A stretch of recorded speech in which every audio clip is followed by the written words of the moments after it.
Iker se creó, la Asamblea Constituyente fue el 22 de julio del 2002. O sea que bueno, pues efectivamente han pasado 10 años, un poquito más. Socios fundadores: Fagor Arrasate, Bats, Mondragón Assembly, Onapre y Aurrenac. Posteriormente se incorporaron Matrici y Loramendi.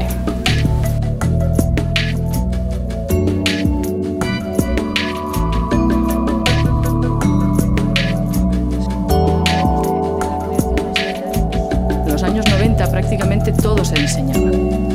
Y eso fue en detrimento del valor y del significado del diseño.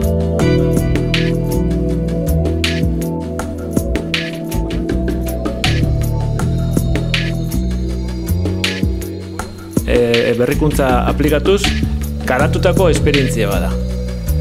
Alde batetik, esan dezakegu hezkuntzan, lehenengo eskola sortu zenetik hori berrikuntza pauso importante bat izan zela.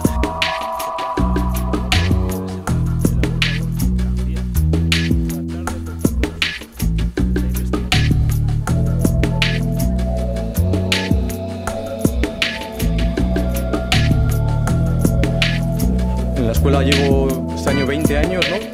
Y nada más llegar, pues me hicieron desembarcar en Arrasate con Jesús Olozabalaga, que nos puso las pilas bien puestas.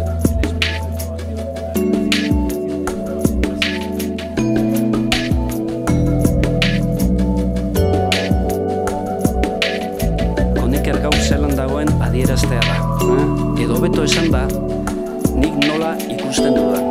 Posibilitatea eduki dugu, jetia helduta be